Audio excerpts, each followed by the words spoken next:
My name is Scarlett. I didn't think I'd tell my story, but here I am with a wild tale about my mother-in-law. I'll change names to protect my daughter and me.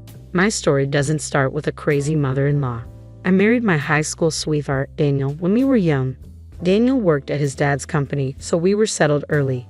His mom, Jenny, really liked me, and with his brother, Devin, we were a happy family. Sadly, Daniel's dad died when we were in school. I had great years with Daniel and his family. But then, tragedy struck. One day, Jenny called me at work crying and said, "Scarlett, I have terrible news. Daniel was in a car crash. He didn't make it." I was devastated. I couldn't believe it. My whole world fell apart. I was 5 months pregnant with our baby, Lily. It was a really tough time for me and Daniel's family. Jenny, his mom, struggled a lot with the sadness. She became fixated on me and the baby. She thought Lily was Daniel coming back. She kept saying Lily was her baby and tried to control everything about my pregnancy. Dealing with Jenny was really hard. She threatened me, saying I couldn't move on or leave with my baby. Lily is always going to be with me and Devin. I have already set up a nursery in my house. She will come live with me when she is born.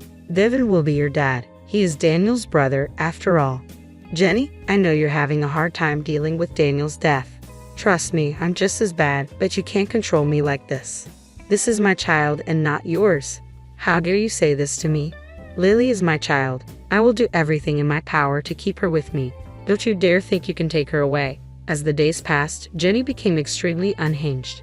We tried having multiple family discussions about her behavior. We said, "You need to stop being so obsessed with Lily. This is very unhealthy. Mom, we are worried about you. You're acting very strangely. I think you should consider therapy. The only one you should worry about is Scarlett. I know this girl. She'll run away with a new man once the child is born. She'll take away Lily and raise her with someone else. Devin, you can't let her do this. She is your daughter too. Mom, you're not making any sense.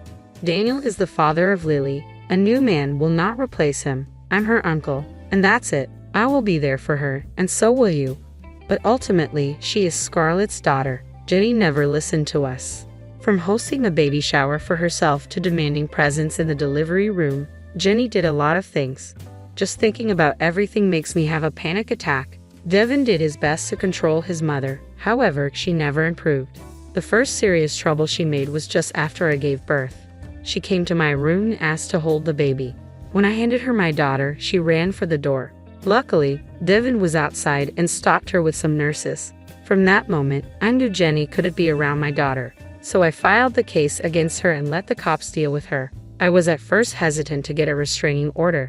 I wanted Lily to know her grandma, so I put some boundaries and hoped for the best. Jenny crossed all of them. She tried to take my daughter away several times. She also tried to convince and demand Devin and his girlfriend to adopt Lily. They refused because they are actually the same people. Jenny also didn't like the fact that I was seeing someone when Lily was 2. The last straw came when she tried to take her away from daycare without my permission. We found that she had planned to move to a different state. I immediately confronted her in front of Devin. "What is wrong with you, Jenny? How many times do I have to tell you that you can't see my child without my permission? Even the courts are with me on this. Still, you keep trying to take her away. Lily is my child, and she deserves to be with me. I'll keep her with me until Devin and his girlfriend get married. Then we will be a happy family. You can go have a new child with your boyfriend, Mom. You can't say or do things like this. We have already told you that Lily belongs to Scarlett alone. If she marries again, Lily will have a father figure. You don't have to worry about her." No. This is Daniel's daughter. I won't let anyone else raise her. She is mine and mine only. Scarlett is nothing but a woman. I will take my Lily away from this witch. By that point, I was completely done with Jenny. She never showed any improvement and instead got worse with time. Now I was actually getting worried for Lily's safety, so I decided to file a restraining order against Jenny. I knew that the restraining order would make her go mad, so before she could do any more damage, I shifted to a different country. I took a transfer and left without telling anyone the address. Only Devin knew my address because he was dependable. Jenny's behavior did have a lasting impression on me. I was always paranoid that she would take my child. The first year I moved was hell. Ultimately, I got therapy and decided to get better for my daughter. I was also developing a good connection with Carlos, who was a local resident. He was the reason I moved to the county. Carlos loved my daughter a lot. and they quickly formed a great bond. So I was sure that the relationship would work out. Jenny did find out about Carlos and tried to call me a cheating witch. I'm sure you have been cheating. I will never let you live in peace. I'll bring Lily back to me. Just wait. Jenny, I have a restraining order against you. I don't want to do this, but you have left me no choice. If you really love Lily, you should get therapy and get better for her. Don't tell me what to do, Scarlett. I don't need therapy. I only want my baby Lily back. One day, I will take her away from you. Then all you will do is cry. That one phone call was enough to send me into a spiral again. Carlos and my therapist had a tough time soothing my fears. My paranoia skyrocketed again. My world got dark. Somehow, I managed to deal with the situation and kept all these conversations as evidence. Thankfully, with her horrible behavior, I was able to get restraining orders renewed every time they expired. My solace was in the fact that Jenny never knew my new address.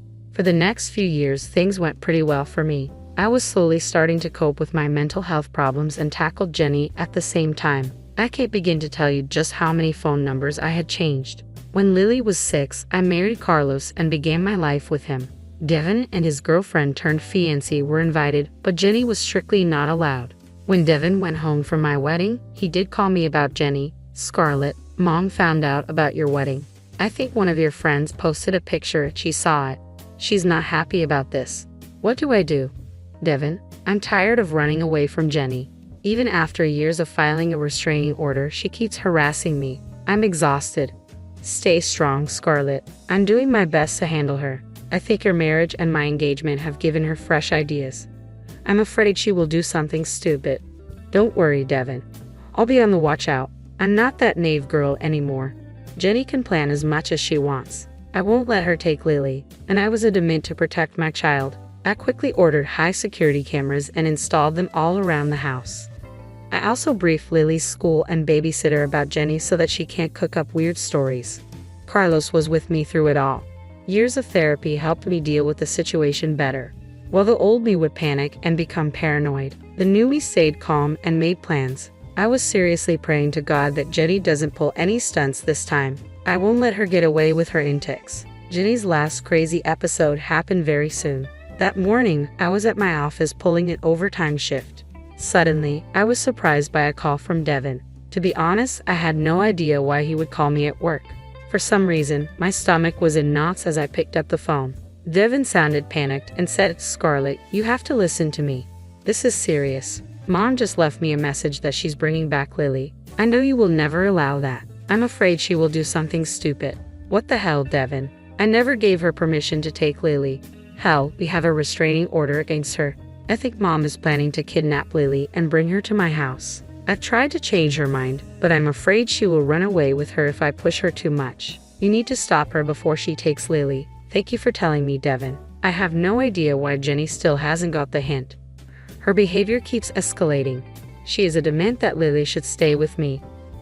Mom is still obsessed with having me replace Daniel as her dad, but she's being very unreasonable. I know she needs help, but she refuses to go to therapy. I'm sorry to say this, Devin, but this time I don't think I can forgive her if she really tries to kidnap my daughter. I will be sending her to jail. Devin said that he understood my stance and why I would do this. He promised to be in touch in case something went wrong. Meanwhile, I started to plan a trap for Jenny. I knew that even if I left work right now, I wouldn't be able to reach home on time, so I picked up my phone and made a call. Then I simply sat back and waited for Jenny to show up. I had a very small hope in my heart that Jenny wouldn't be this crazy. Well, it turns out she is truly crazy. My house has security cameras covering the entire place. I was able to watch everything while driving back home with a friend. As I watched Lily play on the lawn, I spotted Jenny making an entrance. Guys, Jenny actually tried to take my daughter. I was absolutely enraged by her behavior. Even after what happened, she wanted to ignore the court and take my child. She did it in the afternoon, knowing that I wouldn't be home. However, she didn't know one thing about my life. Carlos and I had gotten married 6 months ago, and just inside the house, Lily's new stepfather was watching everything. As soon as Jenny snatched up Lily, she cried out for Carlos, and immediately he came and blocked the front door. Through the security camera, I could see that Jenny went completely white as a ghost. Then her jaw dropped. My daughter fought off her arms and ran straight to Carlos. There was one thing she didn't know about the new man in my life. Carlos was a police officer. To be precise, he was the sheriff of our county. Jenny just took one look at him, and her jaw dropped, specifically because he was still in his police uniform. He was just back from work and spending time with my daughter before I came home. The call I made from the office was to Carlos. He is the one who picked up my daughter from school and stayed home till I came back. Jenny stupidly thought that I would leave my daughter unsupervised. Instead, she found a living and breathing cop stationed at my house. I heard them say, "What are you doing here, Jenny? I know you are Scarlett's mother-in-law. I'm interested to know what brings you here." "I'm here for my grandbaby. It's time she spends time with me." "Who the hell are you, and where is my grandbaby?" "Well, first of all, you are not supposed to be in this house, and I also know that you don't have any visitation rights with Scarlett's daughter. I would suggest you tell me your intentions since there are cameras in the house." "Who the hell are you? Why are you in this house around my granddaughter? You're not supposed to be here." "I am not an unknown man. I'm her stepfather, and I have full rights to be here." "You are not supposed to be here since you have trespassed into my house, tried to kidnap Lily, and violated restraining orders. I have already called my mates to come and arrest you." No, you cannot arrest me. I'm not doing something wrong. My granddaughter belongs to me and Dean. I won't let Scarlett let a stranger raise Daniel's daughter. Only Devin is fit to be her dad. Listen to me, Jenny. You need to step away from this house right now. The cops will come and arrest you if I don't do it myself. Jenny kept arguing with Carlos while I hurried home to them. My friend from work drove me to my house. While I was watching the confrontation, Carlos kept warning Jenny that she would face some serious charges if she didn't leave. Well, Jenny decided to be a martyr and continued to try and argue with him. As soon as I reached the house, Jenny started to shout at me. She said, "You witch, you intentionally married a cop so that you can take away my granddaughter. This is all you're planning. I always knew you were a total witch." "Calm down, Jenny. You keep forgetting the fact that my cop husband is right in this house. Believe it or not, he will arrest you if you keep harassing us. I won't go down so easily. I'll tell everyone that you were cheating with Carlos before Daniel died. I will ruin your reputation and take Lily." "Carlos, you can add harassment and slander to Jenny's list of offenses now." Looks like she won't stop. Just at that moment, the rest of the cops arrived. They came inside the house and spoke to Carlos about the situation. When Carlos and I gave our statements, Jenny threw another fit. She started to scream and cry about how unfair and selfish we were being. She said, "You are a vile woman, Scarlett. You want to keep me away from Lily. You have no respect for Daniel's memories. Why can't you just give Devin my granddaughter? He's the only one who should be her dad. Now, you have some serious audacity coming to my house and trying to take my daughter away. What makes you think I will ever allow you near her again? She is my granddaughter. I have the right to decide who raises her. The courts are wrong. I deserve to be with Lily." Jenny took that opportunity to attack me again. Yes, this crazy lady tried to assault me in front of my cop husband and friends. She was immediately restrained, and Carlos looked extremely pissed off. He spoke with his colleagues, and in a few seconds, Jenny was taken away in cuffs. She did try to fight those officers, and that added another offense to her already extensive criminal record. She was taken away, but not before she could throw some insanely inappropriate comments towards me and my husband. After everything happened, I took some time off work to be with my daughter. She was still traumatized by everything, especially by the way Jenny tried to grab her and run. Even I am exhausted from dealing with Jenny and had a hard time balancing everything. Carlos has been a huge support to both me and Lily. Lily has even started to call him Dad. She does know about Daniel, but she also sees Carlos as a father.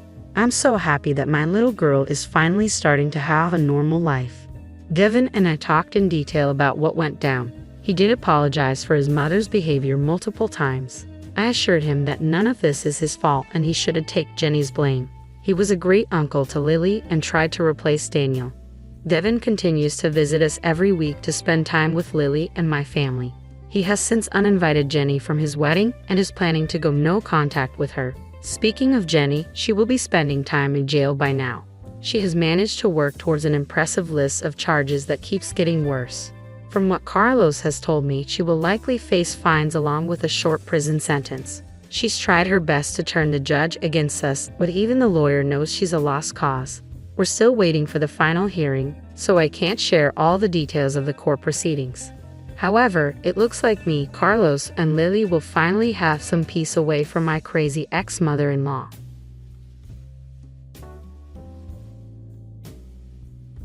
I looked at the video playing on my phone and couldn't believe what I was seeing. It was footage from our home security cameras showing our bedroom. I have an app on my phone that lets me see what's happening at home when I'm not there. In the video, I saw my husband with another woman. They seemed very close, like more than just friends. Then, I heard their voices. You sure she doesn't suspect anything? Yeah. I've been following your instructions exactly. She has no idea. It's going perfectly. I can't believe it. They laughed together. Then they playfully got onto the bed. I couldn't believe it. The woman with my husband was actually my own sister. My name is Nancy Hadley. I'm 50 years old. My husband David is turning 55 this year. We've been married for 20 years and we don't have any children. We used to have a comfortable life because we both worked. But things changed about 10 years ago when David was diagnosed with early onset dementia. As time passed, David's memory problems got worse. He started forgetting important meetings with clients and even how to do his job. Work became really hard for him, and everyday tasks became a struggle. He'd forget where he put things, how to dress himself. And he'd often get lost and bump into things because he couldn't remember directions. Once, he even left the kettle on, which nearly caused a fire. So David and I decided to ask my sister, Anne, for help. She runs a care home, so we trusted her advice. We took David to a hospital she recommended for tests. And that's when the doctors told us he had early onset dementia. Because of this, David had to stop working, and now we have a caregiver from Anne's facility come to our home twice a week to help out. Nowadays, I'm the one bringing in the money for our family, working hard every day, I said with a sigh. Nancy, how's David holding up? It was the day our regular caregiver, Ms. Johnson, came over. Annie came along with her. And you came too. He's your husband after all, so I'm worried too. Ever since we started relying on Anne's help, she would often come over before I went to work. She's been looking after David like a brother ever since we got married, because she always wanted a big brother when we were younger. She was really upset when David was diagnosed with dementia, even though she was supposed to be busy with work herself. I really appreciate her checking in on us like this. I'm so grateful to Anne and Ms. Johnson for helping me take care of David while I'm at work. If I didn't have my job, we'd have money problems, so I'm really thankful for them. But they can't come on weekends, so I'm the only one taking care of David then. I'm working during the week and looking after David on weekends, and I hardly have any time for myself. I didn't realize it before, but I must be really tired, I explained. A nurse who knew me from the hospital where I took David for his checkups noticed how tired I looked. Mrs. Hadley, taking care of your husband is tough, but you need some time for yourself to rest. You're right, I know that. I could ask Anne and Ms. Johnson for help if I really needed it, but I don't want to bother them anymore. Oh, by the way, there's a new nurse here who used to work at a dementia hospital in New York. Maybe she can offer some help. See, there she is, the nurse pointed out. When I followed the nurse's gesture, I couldn't believe what I saw. It was Amy, my best friend from college. Amy looked just as surprised as I felt. We hugged each other tightly, overjoyed to be reunited. Amy, who used to play softball in college, still looked sharp with her neat short haircut. Nancy, you look exactly the same. And you haven't changed a bit, Amy. I'm so happy to see you. Amy shared that she had waited for her kids to grow up, ended her marriage, and come back to our hometown. Just tell me when you're free for a coffee, she suggested. When David finished his test and came out of the examination room in his wheelchair, Amy seemed taken aback. Oh, this is my husband, David. It feels like forever since we got married. Yep, it's been quite a while, I agreed. Amy, crouching down to David's eye level in the wheelchair, stopped for a moment. Is everything okay? I'm sorry, David. We met at your wedding once. Really? I'm counting on you for future care. Thanks in advance. David smiled at her and replied. Amy seemed to be studying David with a thoughtful expression. Maybe seeing my confusion, she stood up with a smile. I've looked after many patients like your husband before. So, if you ever need advice, I'm here for you. I think that can help, Amy offered. Yeah, I'll definitely count on you. Thanks, Amy. We waved goodbye. After that, I bumped into Amy several times. like when I went to pick up David's medicine or when his health worsened. Each time, Amy looked at me with worry, but I pretended not to notice and shrugged it off. A few months after reconnecting with Amy, David and I went to the hospital together. Just as David was called in for his examination, I heard someone call my name. When I turned around, there was Amy, looking serious. "Amy, is everything okay?" "David just went in for his exam. Can we talk for a moment?" "Yeah, sure," Amy replied, leading me to a counseling room. "Nancy, how are you managing with David? And are you worried about me?" "Thanks," I began, discussing David's recent health and how the constant caregiving was affecting me physically. Amy listened closely, and I thought she was simply concerned about my well-being. But then she said something unexpected. "Actually, Nancy," what she told me next was hard to believe. About a week before we met again, Amy started recounting a shopping trip where she saw Anne with a man she recognized. Anne's face was familiar as my sister, but Amy also thought she recognized the man. When Amy approached and Anne introduced him as her boyfriend, it wasn't until we met again at the hospital that I realized it was David, your husband. It all seemed so confusing. "That's really surprising. No wonder you seemed puzzled at the time," I remarked. Amy explained that she had seen Anne and David together in town a week before we crossed paths again. However, David didn't seem to notice Amy's presence at all. I looked quite different then. I had long hair and wore glasses. That might explain why he didn't recognize me, but still. "Also, there's something else bothering me," Amy continued. She noticed that David's behavior at the hospital didn't match someone with dementia. It felt unnatural, almost like someone pretending to have dementia. "The man I saw in town was walking confidently, speaking clearly. He seemed perfectly healthy. Could there have been a mix-up? Maybe you mistook him for someone else?" "I don't think so. You know, David has those distinct moles under his right eye, right? The man with Anne had them too. It's kind of a distinctive feature for a guy." "I'm sorry, I shouldn't talk about your husband like that." Amy apologized, realizing her comment might have been inappropriate. "But it's true, David does have those moles. It's not common to find someone else with the same face and moles in the same spot. So could it be that David has been pretending to have dementia for 10 years and is having an affair with Anne?" It was a shocking idea, but Amy seemed sincere. "Honestly, I don't think this hospital is very good," Amy confessed. "The doctors here aren't great, and I've heard some bad rumors too. Doesn't it seem odd that they have so many patients? So, I really think you should get David properly checked to see if he really has dementia," Amy said, looking serious. Amy's words struck me deeply. I went to a big store and bought a home security camera. I placed it in hidden spots in the living room and bedroom to secretly record what was happening while I was at work. I set it up to watch on my smartphone and checked in during breaks. To my surprise, David's behavior on camera was different from what he showed me. He didn't seem confused or lost. He was living quite normally. Plus, when Miss Johnson, who had asked to care for David, arrived, there was no sign of her taking care of him.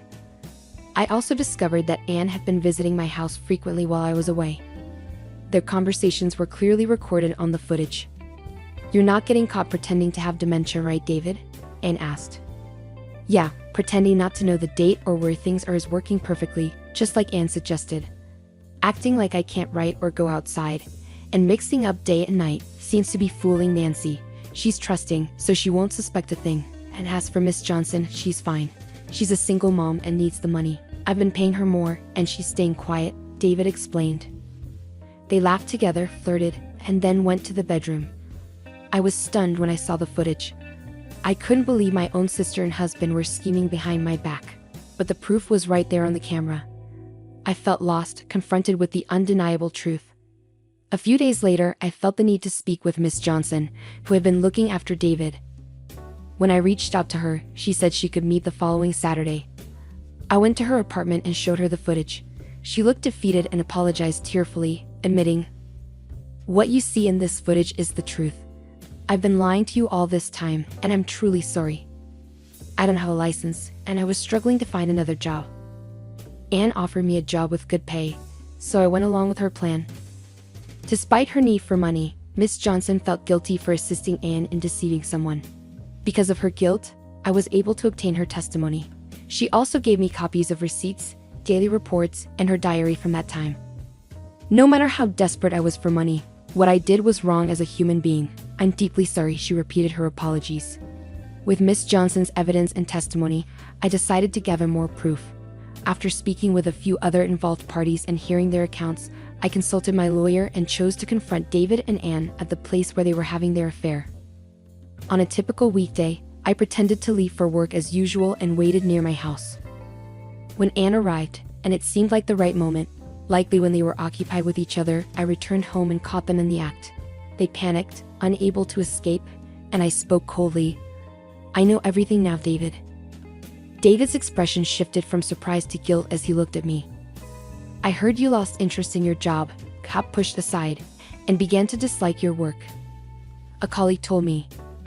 You were telling your coworkers, there's nothing left for me here. Nancy is earning well. I want to quit and live a relaxed life. Seeing my composed demeanor, David started confessing hastily. It wasn't my idea, it was Anne who tempted me. She suggested we pretend to have dementia, and you take care of us while you're at work. We could meet as much as we wanted. Even Miss Johnson was hired by Anne to create an alibi. His words seemed to shift the blame onto Anne, portraying himself as a victim. But Anne's reaction was explosive. What on earth? David was just as involved in the plan, and now he's trying to dodge responsibility. That's cowardly. Shut up. You're the one who pushed me into this. I just went along with it, David fired back. My heart grew colder as they argued, completely exposed. I couldn't bear to witness this any longer. That's it, both of you get out. I decided to take drastic action. I threw them out of the living room window, along with their scattered clothes from Anne's purse, then shut the window. Despite their banging and pleas for explanation, I closed the curtains and ignored them. When they wouldn't stop, I sent a firm message on WhatsApp. Be quiet. If you don't leave now, I'll call the cops. Suddenly, they fell silent. Their constant visits and messages on WhatsApp grated on my nerves in the following days. So, I sold the house and moved to a weekly rental apartment. When David was diagnosed with dementia, I had changed the house title to my name. David, now retired, couldn't pay the mortgage anymore, and I made the change beforehand to avoid complications with decision-making authority in his condition. Selling the house unexpectedly fetched a good price, allowing me to buy an apartment with the saved money. Though I hadn't anticipated this situation, past Nancy had done well. I filed for divorce from David and claimed a fair share of assets. It wasn't about whether he could pay or not. It was a statement of, you did this to me, I'll never forgive or forget it. After divorcing me, David remarried and now lives in Anne's house. However, it seems their relationship isn't going well. My assumption is that they were swept up in the excitement of their affair. But once they got married, reality hit them. They can no longer just be lovers living together. They have to face the ups and downs of married life, and it must be tough for them. Even if they consider breaking up, both of their parents have passed away, and the house we used to live in has been sold. They have no family to rely on and nowhere to escape, so they're left to deal with everything on their own. Frankly, I couldn't care less. I believe they got what they deserved. Thanks to Miss Johnson's revelation, Anne's facility lost its license and was shut down. It turns out the facility wasn't making enough money to repay the loans they took out when they opened, so Anne now has a lot of debt. It seems like a fitting punishment for a sister who stole her own sister's husband. As for the quack doctor who gave the fake diagnosis, he faced consequences too. After the incident, his staff, including Amy, quit one by one, making it impossible to keep his clinic open. It turns out he was issuing false medical reports for profit, just like he did for David, and this led to his downfall. Learning the truth shocked me. I realized how outrageous some doctors can be. But I also had to admit my own fault. I was too trusting. I took my sister's word and the quack doctor's claims without questioning them. According to Amy, I'm too kind and trusting. I don't like to doubt people. But now, I'm reflecting on that. I realize I need to be more skeptical and think for myself. Amy seems to have found a new job at a large general hospital in the neighboring town, and she's doing really well there. Her experience from working in a New York hospital is highly valued, and she's already earned the trust of her colleagues. She seems to be enjoying her work a lot.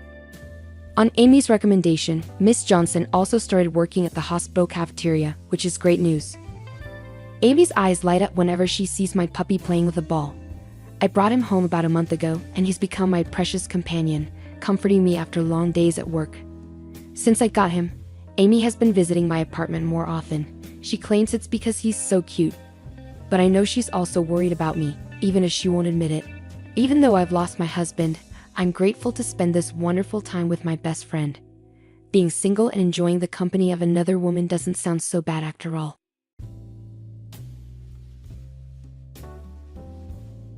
My daughter, Erin, now a college student, has been living independently for about a year despite receiving a reasonable monthly allowance and supposedly dedicating herself to a part-time job. When Erin returned home, she looked worn out and thin. "Are you pushing yourself too hard? Are you getting enough to eat?" I asked with concern. "I'm managing with things like cereal," she replied. "But I crave more." Yet Erin fell silent, confirming my uneasy suspicions. She thanked me, saying, "Thanks for the $13 a month, Mom." I couldn't believe what I heard. $13? I've been transferring $1,300 every month. My name is Laura. People have always said I have poor judgment in men. My first boyfriend in college cheated on me within 3 months. Then I dated a younger guy who became a freeloader, likely because I was footing the bills. The man I married after 4 years of dating turned out to be both a spendthrift and a cheat. After divorcing him, I raised Erin as a single mom for 10 years. Erin, whom I once perceived as young and naive, has matured into a dependable daughter, taking the lead in household chores. Despite my insistence that she need not exert herself so much, she remains steadfast, asserting, "You're already doing so much for us, Mom. I worry you'll burn out if I don't help." Moreover, Erin never slacks in her studies. "I want to contribute like you, Mom. I don't want to be a burden," she expresses, diligently preparing for her college entrance exams since her high school days. Though she may exhibit traces of naivety, I wholeheartedly believe she's an exceptional daughter. After diligent studying, Erin received the long-awaited acceptance letter from a prestigious public university. Together, we eagerly searched the bulletin board until we spotted Erin's applicant number, and we clasped hands in joy. As the days swiftly passed before her college journey began, we decided to take a celebratory hot spring trip, relishing every moment of the relaxation. While immersed in the soothing warmth up to my shoulders, I glimpsed my daughter, her cheeks rosy with contentment, and I found her endearing words, "Mom, this is so wonderful," deeply touching. In that serene moment, I silently vowed to protect her with all my heart, no matter what challenges lay ahead. As Erin embarked on her college journey, she left the nest with a blend of pride in her growth and a hint of loneliness. I bid her farewell, watching her set off on her new path. Since Erin began living independently, our nightly phone calls became a cherished ritual. With her knack for household chores and reliability beyond her years, I didn't harbor major concerns about her solo living arrangements. Yet the notion of a young woman navigating life alone stirred a lingering unease within me. I questioned if my worries were excessive, but Erin's cheerful conversations each evening brought me solace. Those end-of-day calls became my much-needed moments of relaxation. Erin would often share details about her college life, her classes, her new friends, her involvement in the music club, and the intriguing upperclassmen she encountered there. Hearing about her vibrant daily experiences filled me with joy. Near the semester's end, Erin's voice carried a hint of tension as she shared, "You know what?" To my delight, she revealed the happy news. "I've started dating someone." The lucky guy was Ian, the senior she met at the club. While I congratulated her with genuine enthusiasm, a twinge of concern lingered within me. As the daughter of someone often deemed unlucky in love, I couldn't shake the worry that perhaps my own romantic misfortunes had been inherited by her. Sensing my unease, Erin cautiously inquired, "Would you like to meet him someday?" I reassured her with a bright tone, "Absolutely." When summer vacation began, Erin returned home, accompanied by Ian. Upon meeting him, I discovered Ian to be a well-groomed and polite young man. "Pleasure to meet you, I'm Ian. I'm dating your daughter," he greeted me with a firm handshake as soon as I opened the door. His demeanor exuded responsibility, easing any lingering concerns I had. Ian sported no tattoos or piercings, yet carried himself with a refined air. The rolled-up sleeves of his shirt added a touch of classic charm, evoking memories of my own youthful attractions. A curious sense of nostalgia washed over me in his presence. We sat down for iced tea together, and I quickly noticed that Ian was not only responsible but also incredibly thoughtful. He graciously offered to carry the tray of iced tea I had prepared and promptly refilled my empty cup when it ran low. "Ian seems like a really decent guy," I whispered to Erin when he briefly left the table. Aaron chuckled shyly. Well, Mom, you were worried, weren't you? Of course, darling. It's only natural for a mother, I replied. Aaron laughed. But honestly, Mom, I'm doing just fine. I think I've got better luck in love than you. We both shared a hearty laugh at that, and I couldn't help but agree. You might be onto something there. As the second semester commenced, Aaron, determined not to be a burden, took on multiple jobs to support herself. Despite my monthly financial support for emergencies, she seemed intent on saving every penny for the future. Trusted by her employers, Aaron juggled school and worked tirelessly, leaving little time for her club activities. Concerned, I asked, "Are you sure you're managing? Don't hesitate to use the money I send, and do you need me to come help with chores?" Aaron replied softly, "I'm okay," her voice tinged with wariness.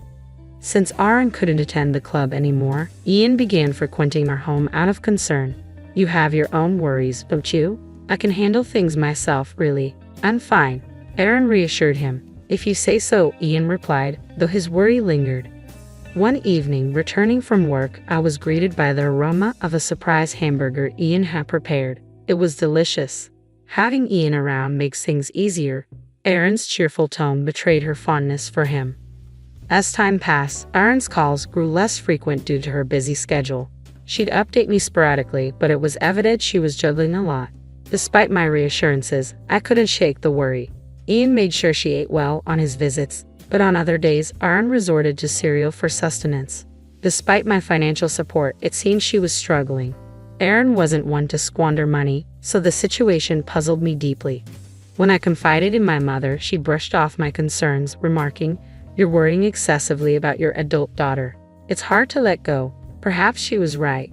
Aaron would turn 19 soon.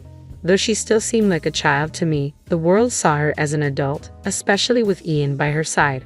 Maybe I should just trust that she'll ask for help if she really needs it, I mused, attempting to ease my anxiety. Yet finding peace amid my worries proved challenging. Winter break arrived, and Aaron's return home revealed a noticeable change. She appeared thinner than before, her once slender frame now visibly diminished. Dark circles marred her tired eyes. When she explained she had been working late the previous night, coming straight home thereafter, concern flooded me. "Aaron, are you pushing yourself too hard lately? Are you eating properly?" I inquired, unable to hide my worry. "I'm eating properly, cereal and such," Aaron responded. Her sudden silence spoke volumes. Hastily, she added, "But I've mastered the art of cereal." Her smile strained. It seemed forced, prompting a gnawing worry within me. Was she truly eating well? Despite my consistent financial support and her diligent work, a troubling sensation crept over me. Aaron's next words only heightened my unease. "Thanks for the $13 every month, Mom." "$13? I send you $1,300 every month," I replied, stunned by the revelation. A sense of foreboding gripped me. "Aaron, where do you keep your checkbook and debit card?"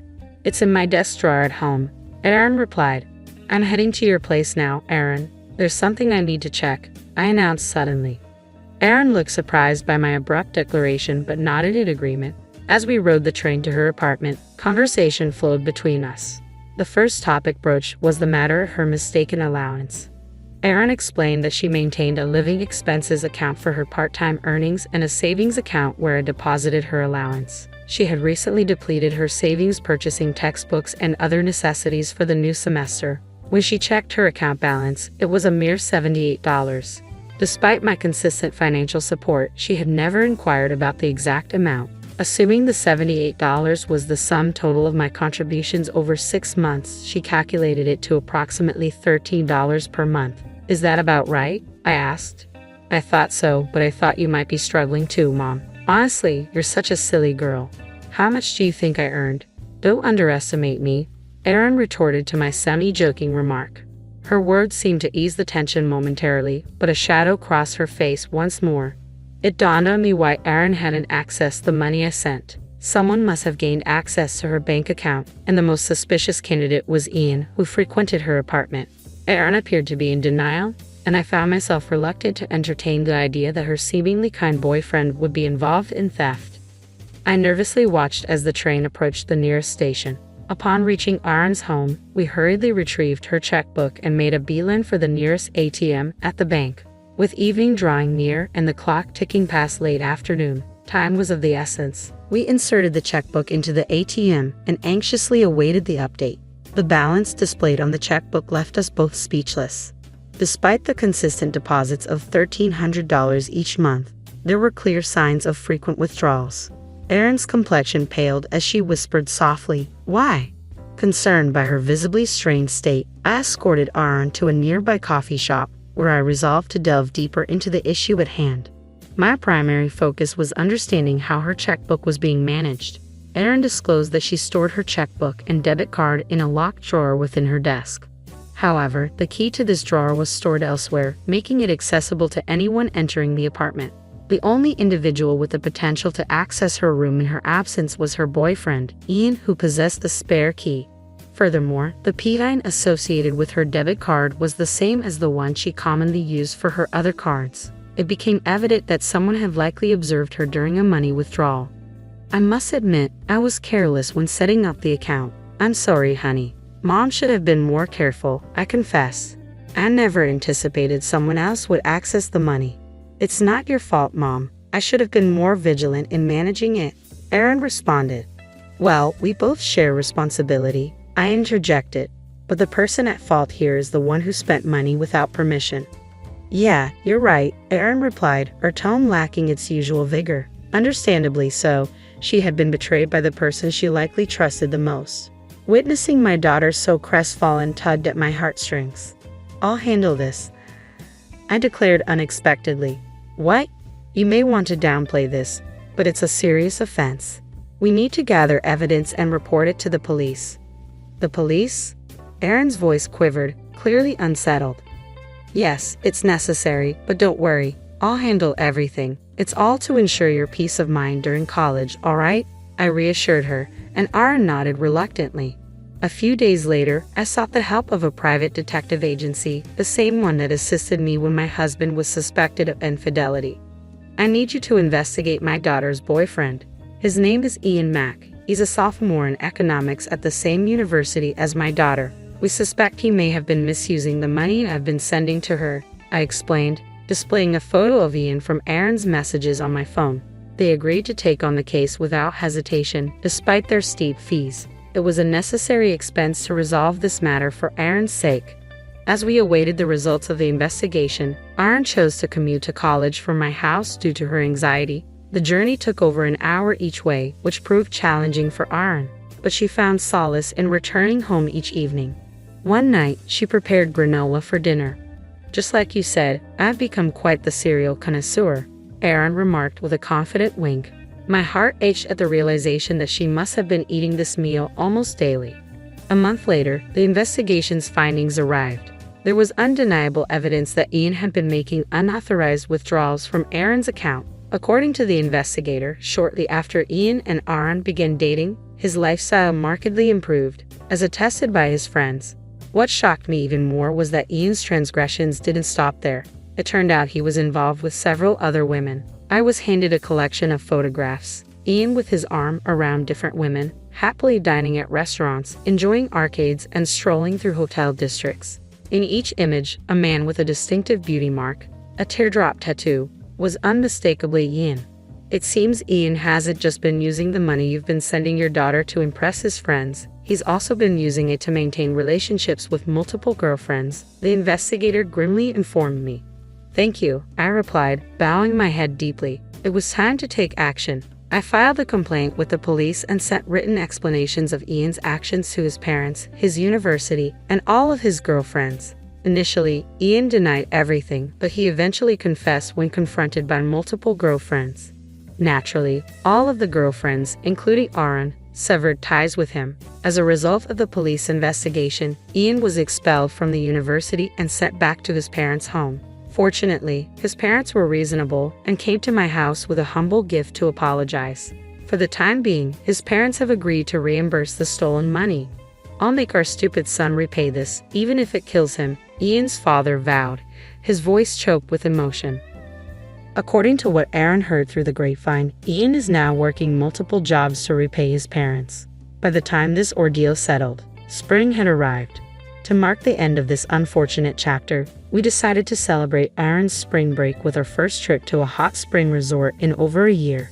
Erin had managed to reclaim her life since then, her complexion and physique returning to a healthy state. As we soaked in the warm baths, indulged in delicious food from the inn, and relaxed in front of the TV, I felt like we were finally able to enjoy some peace after a long while. Just before drifting off, Erin's voice came from beneath the covers. "Hey, what's on your mind? Remember how you and Dad split because of his reckless spending and affairs, right?" Erin's words caught me off guard. My ex-husband, much like Ian, was someone who flaunted wealth to impress others, yet struggled to cover basic expenses due to his extravagant habits and moral lapses. I served my ex-husband with divorce papers, just as you did with Ian. It seems we have a pattern of choosing similar types of men, don't we? Erin offered a rueful smile. Indeed, we'll have to be more cautious from now on, I replied, trying to sound upbeat despite feeling a bit uneasy. By the way, you seem happier lately. Did you meet someone special? No way, it's not a boyfriend, Erin exclaimed teasingly. Could he possibly become one? Lately, I had been developing a friendship with the investigator assigned to our case, but I hadn't mentioned it to Erin yet. Even so, was there a spark, or was it just the bond between a mother and daughter who've been through a lot together? Hang on, are you sure it's going to work out this time, Mom? Erin teased with a playful chuckle. Well, it should, right? Unlike your father, he seems serious and dependable. But let's get serious here. If it's my turn after all this, Mom, it won't be a laughing matter, I replied, adopting a serious tone. Got it? I'll tread carefully, Erin responded solemnly. But then, unable to contain our amusement, we exchanged a look and burst into laughter.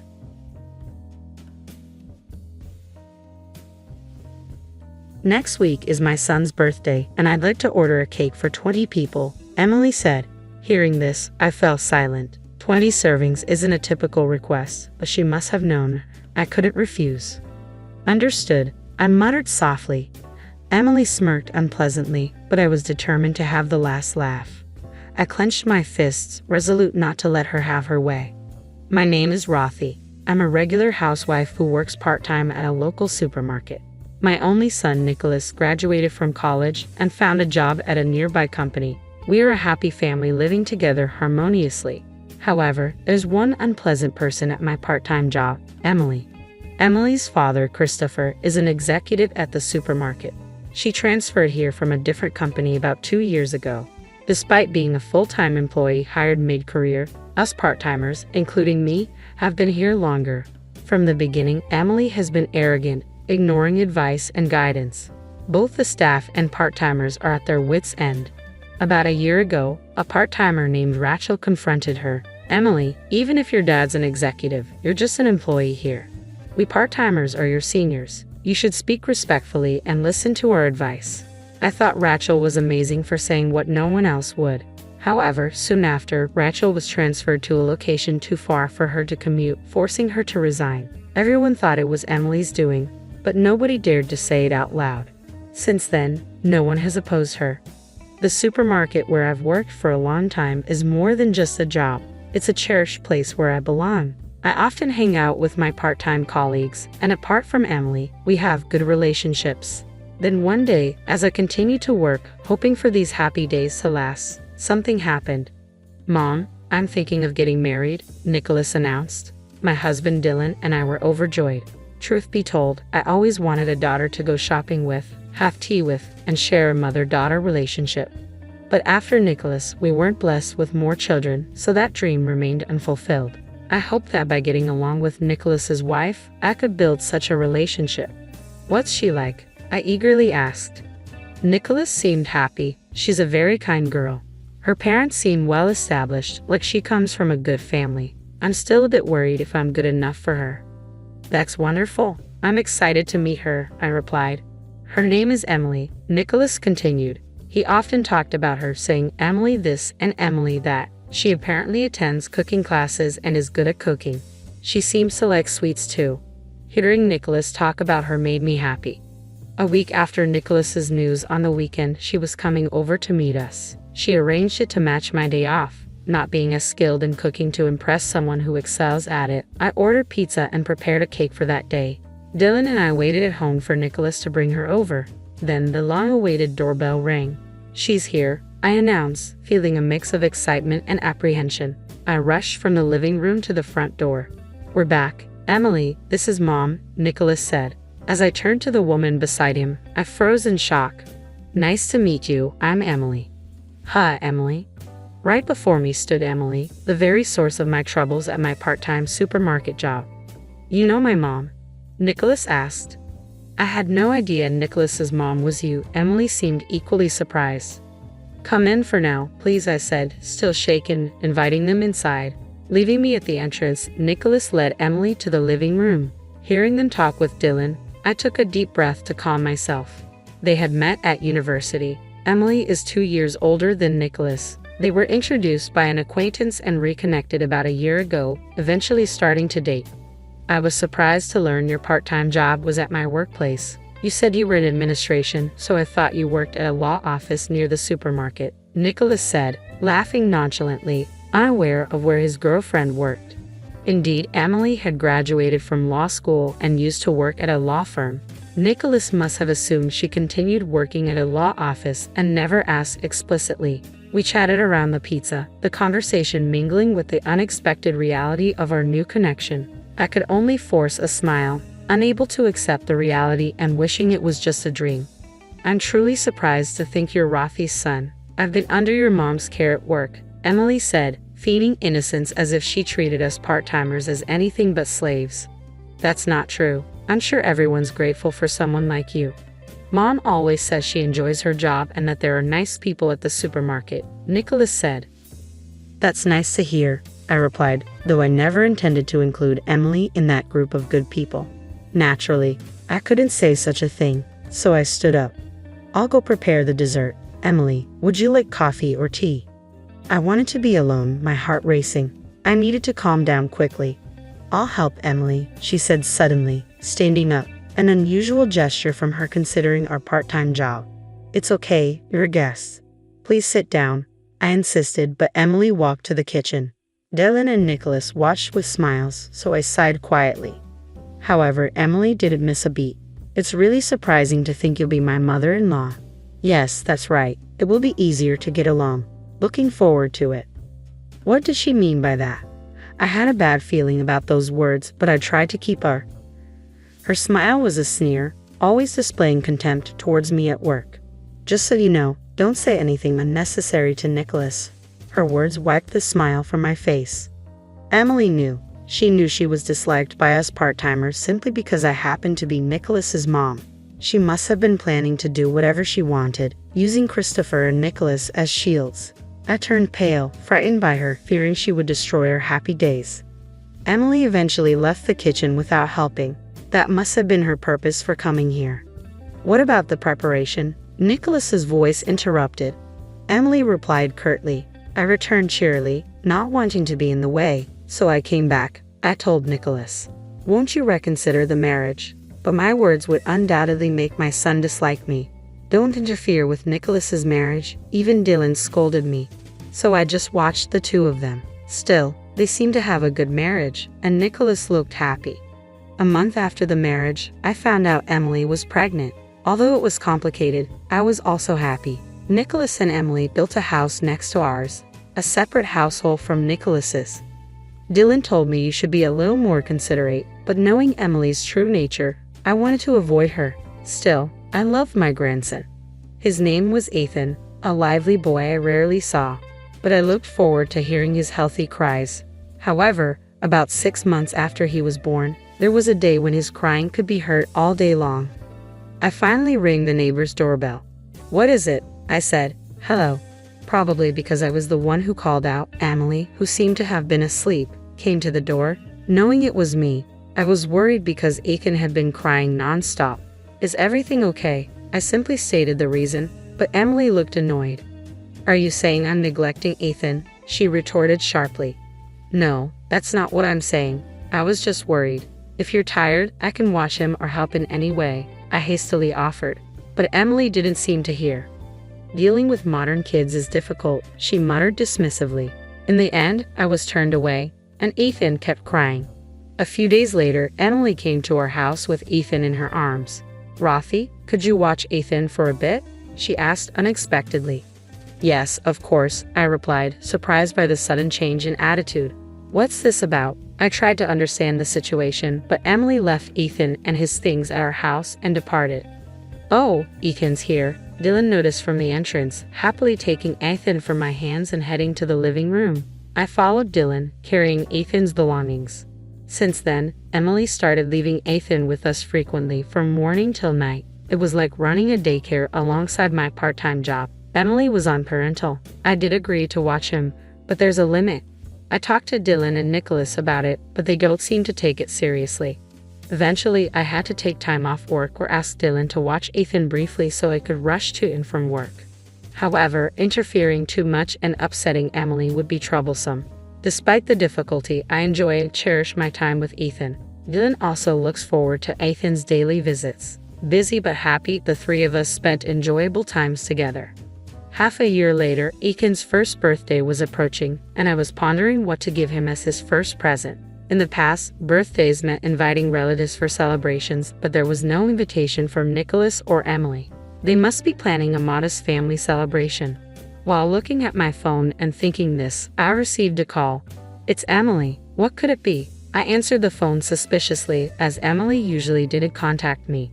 Hello, Rathi. As you probably know, next week is my son's birthday, so I'd like a cake for 20. People were surprised by this sudden request. I was at a loss for words. What do you mean? I managed to ask. Just what I said. We're inviting relatives for a celebration, so I'm asking for the cake. I plan to serve a meal, so I can't manage the cake too. Plus, I thought I'd give you a chance to show off. Aren't I kind? Emily's words filled my mind with question marks.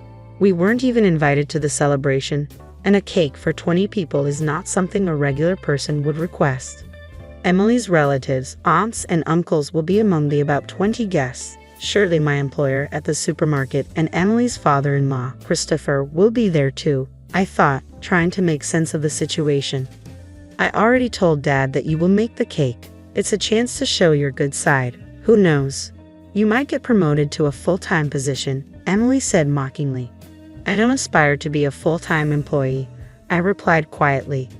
As a part-timer, I shouldn't worry so much, but I couldn't forget Rachel, who was driven to resign.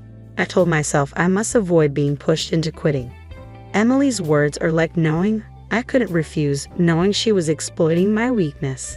Cakes are easy. I'm more experienced in cooking, so I'll give advice, she said presumptuously, more than I had anticipated. Reluctantly, I agreed. All right, but with 20 people, maybe you should reconsider serving individual portions or using a large platter, I suggested. Ha! I'm the senior here. I'm not asking for advice. And what do you mean, okay? Can't you speak more respectfully? Emily retorted sharply. What kind of person is she? I held back my words, muttering quietly, understood. I could imagine Emily's smirking face on the other end of the phone, my frustration seeping through. She probably planned to ridicule me by presenting her perfect full course alongside my poor cake. But I wouldn't let that happen. I made a decision. Of course, Ethan was the star. I wanted to make his first birthday memorable, even though he wouldn't remember it. I started planning the cake design and went to a baking supply store for ingredients. Though I felt forced, I was also excited. Emily seemed annoyed by my amateur excitement. It won't amount to much. You should have asked me, the senior, for advice, she said when she came over to scoff. But I had no time for that. Later, Dylan and I were officially invited to the birthday. On the day, Dylan, with nothing else to do, left early for their house. It's too early, I said, but he was too excited. I sent him off with a smile and got up, ready to prepare. I muttered, checking the time, when the doorbell rang. Rathi, are you ready? Emily started entering without permission. She frowned upon seeing me relaxed. What, you were sitting? Where's the cake? I was about to start. Don't worry, I'll bring it on time, I assured her. It was only 8:00 a.m., 4 hours until everyone arrived, but Emily was shocked. An amateur can't make a cake for 20 people in 4 hours, she ranted. I've been preparing perfect dishes since 4:00 a.m. Don't ruin the event. Okay, I get it. It's Ethan's birthday. I wouldn't do that, I snapped back, making her frown even more. Just make sure to bring the cake by 12:00 p.m. She left, snorting. Was she bragging about finishing her part? I laughed at her frustration, doing nothing until the door closed. Then, I started. I brought the genoise from another room to the kitchen. A cake for 20 people can't be baked in a home oven, so I had borrowed a friend's oven to bake the large dough. I decorated it with prepared cream and fruits, made Ethan's favorite cars from cookie dough, and by 11 o'clock a.m., I was satisfied with the finished cake. I hurriedly finished and called Nicholas to safely transport the cake. I left it in a cool place and headed to the room where everyone was gathering, the largest room in Nicholas's house. They planned to eventually build a wall here to divide the room and turn it into a children's room. It was a good opportunity for such an event, as we hadn't celebrated the new house with relatives before. Ethan, unsettled by the crowd, was crying with Nicholas holding him. Everyone smiled at little Ethan's discomfort. Then Emily, with her mother-in-law Olivia's help, proudly brought in her dishes.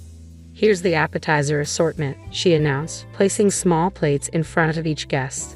The presentation was indeed beautiful and well-crafted. However, by the time she finished serving everyone, the first plates needed clearing. Ethan was still crying, and Emily and Olivia were busy. I stood to help, but Christopher said, "You should sit, Rothy. We're supposed to be the guests." Indeed, I agreed and sat back down, but the situation looked tough. I took Ethan from Nicholas and suggested he help Emily. As soon as I held Ethan, he became happy and started laughing. Everyone was charmed by this, but Emily looked displeased. She couldn't treat me like a pawn anymore, especially after hearing Christopher's earlier words. Christopher had been attentive, asking me about my job and Emily. I couldn't tell him everything, but our conversation brought up Rachel, who had been forced to resign. Did he really do that? He didn't seem like such a person. The dishes served at intervals of 10 minutes each were somehow completed, but judging by the relatives' reactions, it didn't seem they were fully satisfied. No matter how confident Emily was in her cooking, she should have considered serving family-style dishes given the guests and situation. "All the dishes are served. Did everyone enjoy them?" Emily said this with a happy expression. It seemed she was the most. Olivia next to her hadn't eaten anything and looked distressed, which was pitiable. "Rothy has made Ethan's cake. It's ready, right?" Emily turned to me. "Yes, I'll bring it," I replied. I asked Nicholas for help and brought in the large cake. Emily's nieces and nephews gathered around the big box. Dylan held Ethan, who didn't show interest yet, but the adults were curious about the large cake box. "Here it is." Nicholas and I opened the box. Cheers erupted at the sight of the cake we revealed. The children's genuine reactions were delightful, and I couldn't help but smile. The relatives were impressed, asking, "Did you really make this?" They took pictures. However, Emily, in a voice that cut through the calm atmosphere, exclaimed loudly, "What?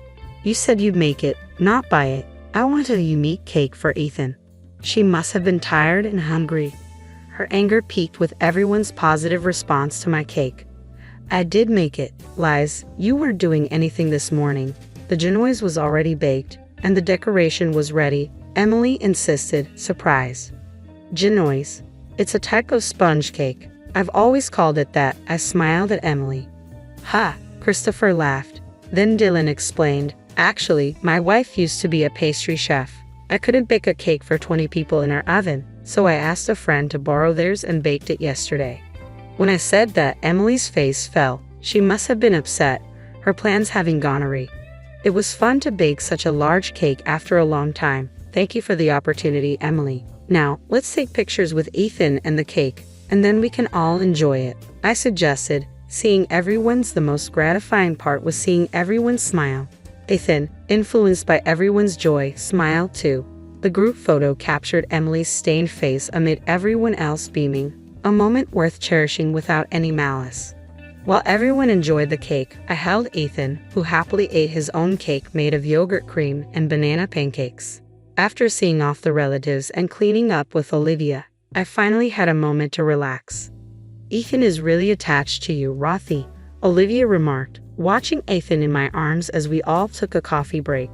Nicholas responded, "She always looks after him." I noticed Emily's stunned expression, but before she could react, Christopher intervened. "What do you mean, always? Aren't you on parental leave?" Christopher's question caught Emily off guard. "Well, not always, just occasionally, like when I go to the hospital," Emily replied sheepishly. I gave a wry smile, unable to say anything. Nicholas realized his slip-up and looked uneasy. Christopher, noticing today's events and Emily's behavior, seemed contemplative. "Don't lie, tell the truth," he demanded. Emily murmured in a small voice, "I left him when I went out with friends." Christopher pressed further, "Is that all you burdened her with? You didn't know Rothy was a pastry chef, did you? Then why did you ask her to make such a big cake? Surely you were trying to be mean to her." Emily turned red and fell silent at Christopher's words, caught off guard. Nicholas was flustered. "Apologize to Rothy," he said firmly to Emily. Tears welled up in Emily's eyes as she looked at me and murmured softly, "I'm sorry." Christopher then politely bid farewell to Dylan and me. "I'm sorry for the trouble my daughter caused," he said. "It's all right, we understand you're busy, but please come to visit sometimes," we replied, seeing off their parents-in-law.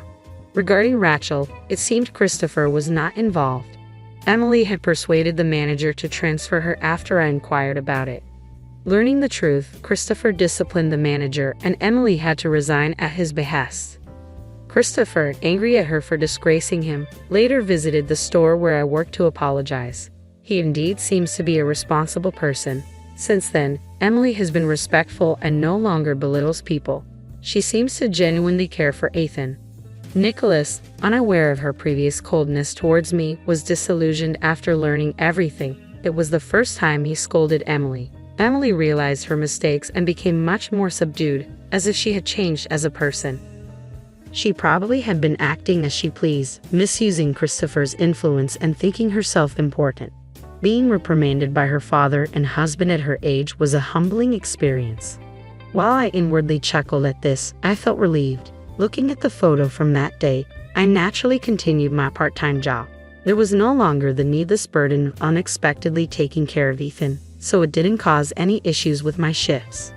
I've been enjoying my time as usual, going out with my part-time colleagues. Emily's attitude has changed. She no longer behaves as before and has even asked me to teach her how to bake cakes.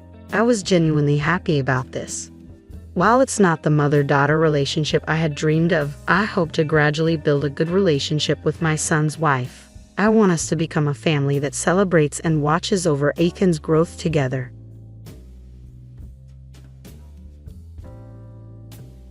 Our establishment caters exclusively to celebrities. If you're not affluent, we kindly ask that you refrain from visiting. Please vacate the premises, the manager asserted with little emotion. The following day, I couldn't shake the lingering sense of prejudice toward appearances prevalent in five-star accommodations. Yet the manager remained oblivious. He failed to grasp the influence wielded by my in-laws and the discontent he would face in the days to come. I'm Maria, 32, a homemaker without children. Stephen, my husband, and I crossed paths during my part-time stint at a supermarket. His serene and refined demeanor convinced me of his inherent decency early in our courtship. However, my astonishment peaked during a visit to his parents' abode for wedding discussions. Their residence resembled more of a sprawling campus than a home, complete with imposing gates and towering walls that concealed its entirety from view. Beyond the gate, an unexpected spectacle greeted me. At the far end of the lengthy stone pathway stood a breathtaking country estate, reminiscent of a lavish villa. A meticulously maintained garden sprawled beside the grand structure, suggesting the handiwork of a skilled gardener. My eyes widened further as I caught sight of what seemed to be a pristine swimming pool and tennis courts nestled beyond. A wave of disbelief washed over me as I questioned the purpose of my visit. Stephen's dual role as a college student and part-time convenience store worker was indeed remarkable.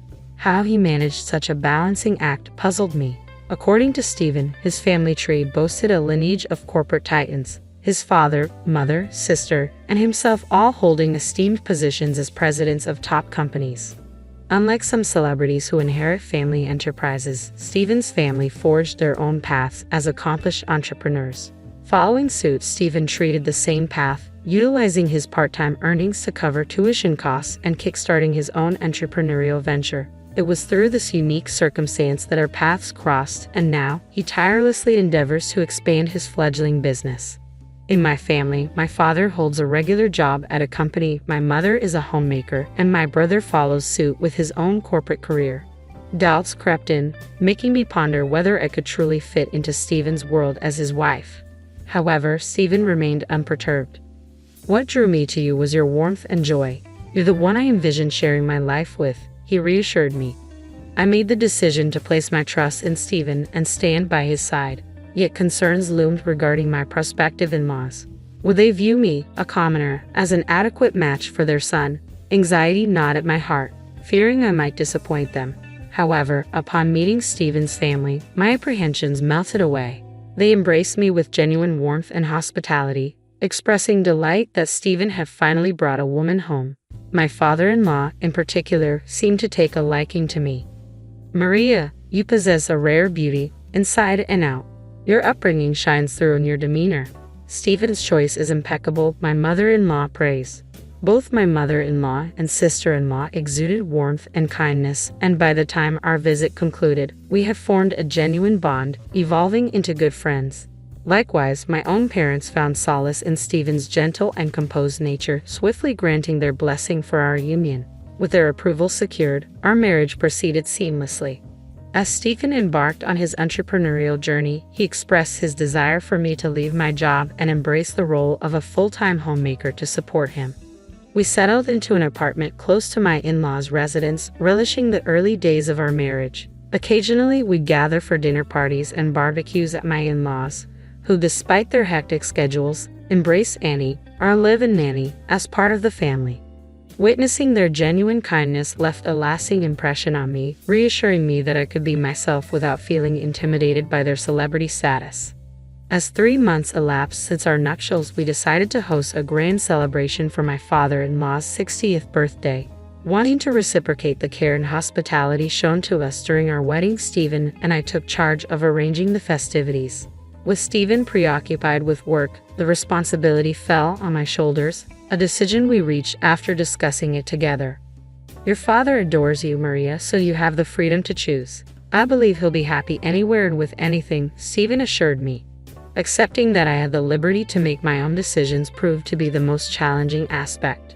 Seeking guidance, I confided in a friend who suggested opting for a top-tier hotel, especially since my father held such esteemed status. Following her advice, I discovered a luxurious 5-star hotel conveniently located near my parents' residence. Despite my lack of experience with upscale accommodations, I assumed it would meet the standards. Nevertheless, I resolved to visit and judge for myself. I opted to visit the hotel first, feeling a bit apprehensive about going alone. To ease my nerves, I invited my best friend from high school to join me. Upon making a reservation for lunch, I was immediately struck by the restaurant's impeccable and gracious service. Clear signs of a 5-star establishment, I thought. Dressed in a smart and elegant ensemble, a white blouse paired with a sleek black skirt and pumps, I felt ready to step into the realm of luxury. My friend, too, looked lovely in her floral dress and stylish heeled boots. As we made our way to the hotel, excitement bubbled within me, akin to the anticipation of embarking on a thrilling journey. Little did I know, the experience awaiting us would exceed all expectations. I drove to the hotel in my trusty car, a faithful companion since my single days, and followed the directions to the parking lot situated at the roundabout near the entrance. The attendant who guided me was exceptionally courteous and helpful. However, as I stepped into the lobby, I couldn't shake the feeling of being watched. A sharply dressed man caught my attention. His stern gaze seemed to pierce through me. Though he bore the demeanor of a hotel staff member, neither my friend nor I recognized him. His impeccable suit and poised posture exuded an air of authority. I couldn't fathom why he was scrutinizing us so intently. Descending into the underground parking lot, I couldn't help but feel a twinge of self-consciousness as my modest car stood amidst the lineup of sleek black luxury vehicles. Observing some guests being chauffeured in with doors ceremoniously opened for them only added to my unease. Tempted to hail a cab, I hesitated, knowing it would only delay my arrival when I was already so close to home. As my friend and I entered the hotel, the individual who had been observing us approached. "You seem a bit out of place here. Can I be of assistance?" he asked, his tone polite yet carrying a hint of condescension that didn't sit well with me. "I have a lunch reservation here." "What do you mean by unsuitable for the hotel?" I questioned, feeling the surge of indignation. The taller man continued, his gaze directed down at me. "Your choice of vehicle and attire don't quite align with the usual clientele of this establishment," he remarked, punctuating his statement with a laugh. My cheeks flushed with embarrassment, appalled by his snobbish demeanor. Unable to meet his gaze, my friend averted her eyes. Despite feeling the sting of embarrassment, I refused to let it drive me away. Though typically reserved, I possess a resilient spirit, and I was determined to confront the individual responsible for these disparaging remarks. I needed to know who dared to speak about me in such a derogatory manner. "Are you a member of the hotel staff?" I inquired sharply, my eyes fixed on him. "I happen to be the manager of this establishment," came his haughty reply. Privately, I couldn't help but find his emphasis on the hotel's prestigious rating rather absurd, though I chose to keep this observation to myself. His response only served to aggravate me further. "Does this hotel judge its patrons based on their cars and appearance, adjusting its treatment accordingly?" I challenged, refusing to back down. The manager's disdainful sniff and snort in response only fueled my determination. "The clientele should align with the hotel's esteemed reputation. Maintaining that standard ensures guests feel comfortable and at ease," he asserted. His words grated on my nerves. "Are you implying that we're somehow tarnishing the reputation of your establishment?" I retorted, feeling my irritation mounting. The manager clicked his tongue disapprovingly. I couldn't help but feel sorry for my friend, who I had invited along. The thought of canceling our reservation and leaving crossed my mind. Just as I was considering our next move, an elderly hotel staff member approached me and politely inquired, "Ma'am?" Upon learning of my lunch reservation, he respectfully acknowledged the manager with a bow and said, "Allow me to escort you to the restaurant." With a sense of relief, I followed him to our destination, noticing the manager's lingering bitter glare. Unlike the manager's demeanor, the hotel employee who guided us was courteous and welcoming. "You've traveled quite a distance, and I apologize for any discomfort you may have experienced. We're renowned for our exquisite cuisine, and I trust you'll have a delightful stay," the young manager offered apologetically. I couldn't help but wonder how such a youthful figure found himself at the helm of such a prestigious establishment. He explained that the hotel's previous owner had retired, passing the reins to his younger brother, with his son assuming the role of manager. Despite his impressive academic background from a top-tier university, the manager lacked prior experience in hospitality and struggled to uphold the hotel's esteemed standards. "It's disheartening to witness even long-standing patrons being overlooked and compelled to depart over minor matters," the elderly employee lamented solemnly. "I've dedicated my life to this hotel, only to find myself deemed expendable in its quest for rejuvenation. I'll be bidding farewell at the month's end. It seems the hotel no longer values the loyalty of its devoted staff, instrumental in achieving its coveted 5-star status." As the elderly hotelier had assured, the cuisine surpassed all expectations, leaving my palate thoroughly satisfied. The head chef, who greeted us personally, exuded skill and experience, his age mirroring that of the hotelier. Yet a nagging concern lingered: would he too fall victim to the hotel's restructuring?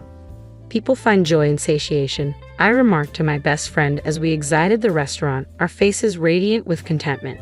Just as we prepared to depart, the manager approached us once more. "I eagerly anticipate your return to our restaurant," he remarked, his persistence unwavering. Though our decision to leave remained unchanged, the manager's resolve remained steadfast. "I'm sorry, but individuals like yourself detract from the dignity of this establishment. This is a hotel frequented by celebrities, not suitable for those of lesser means. Kindly vacate the premises immediately," the manager declared bluntly, leaving me too stunned to protest. Though the hotel itself was undeniably elegant, the manager's rudeness and discourtesy left a sour taste in my mouth, prompting me to reconsider hosting my father-in-law's birthday celebration there. Surely, there must be a more hospitable venue nearby. When I recounted the incident to my in-laws, they listened intently. However, upon learning the name of the hotel, they exchanged puzzled glances. "Why do we visit this hotel?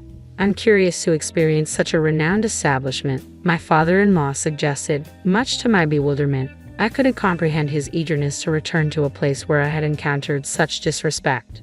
"Let's dress casually," my father-in-law proposed, urging everyone to do the same. He instructed us to proceed ahead while he would join us later.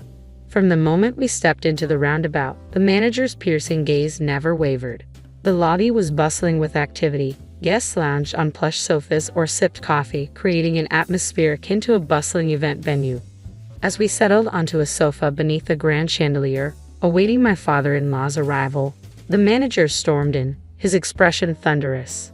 You've returned, evidently without learning your lesson. You never seem to grasp it, do you? Arriving in a minivan, utterly disgraceful, he bellowed, his tone dripping with disdain. Undeterred by his haughty demeanor, I countered, "We're here to celebrate my father-in-law's birthday. I made a reservation and there was no mention of vehicle type. What's the issue?" Unfazed, the manager continued his tirade. "Your attire screams unsophisticated. You belong in one of those seedy roadside inns," he spat, his words drawing shocked glances from the other guests.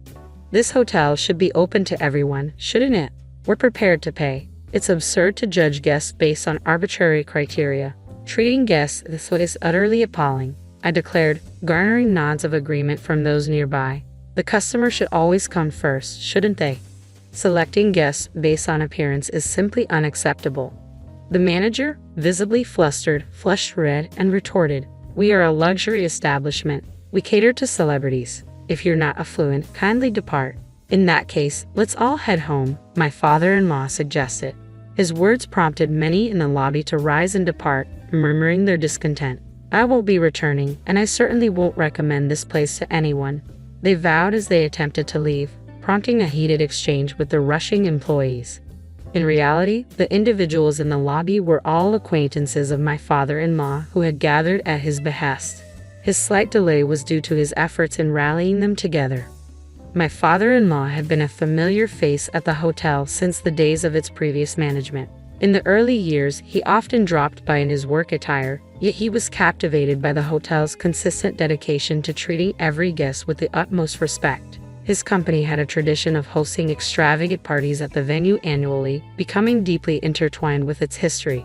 He introduced the hotel to his family, who also frequented its halls. Given their collective stature as company presidents, the frequency of these gatherings was notable. My mother-in-law utilized the hotel for client entertaining, while my sister-in-law conducted executive training sessions within its walls. Even my husband's company held celebratory events there, underscoring the significance of each family member's company to the hotel's success. Then, a voice broke the tension, begging for forgiveness. To our astonishment, it was none other than the hotel president, the manager's father, kneeling before us. The elderly hotelier, recognizing my father-in-law, had urgently contacted the president. With a profound apology, he chastised his son for his egregious behavior, compelling the manager to kneel alongside him in remorse. "I deeply regret the misunderstanding, sir. Had I known your esteemed position, the treatment would have been different. It was inappropriate to base service on financial status." The manager attempted to justify himself, but his excuses fell flat. "There's no need for apologies to me.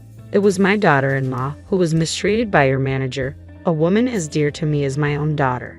Remember who the hotel truly serves. I have fond memories of your predecessor, but it's time to part ways," my father-in-law asserted firmly, signaling our departure from the five-star establishment. Leaving behind the pretentious atmosphere, we relocated to a beloved diner frequented by my family. With its cozy private rooms and welcoming ambience, the diner was the perfect setting to celebrate my father-in-law's milestone birthday. The delightful food and warm atmosphere brought joy to my in-laws, marking a memorable conclusion to the day. At my father-in-law's suggestion, we extended the celebration to include my parents, transforming the occasion into a lively and joyous affair. My husband and I gladly footed the bill for the party at the familiar diner. It was a modest expense for us, given the casual nature of the establishment. Once again, I reflected on our commitment to remain grounded, refusing to let wealth cloud our values or lead to misconceptions. As time passed, rumors circulated that the manager had been dismissed and demoted to the role of a cleaner. Although the specifics remained uncertain, it was clear that the hotel's reputation had suffered irreparable damage. 2 years later, the once illustrious establishment shuttered its doors for good, a cautionary tale of the consequences of arrogance and elitism. The next time I drove past the hotel, the sight was dismal.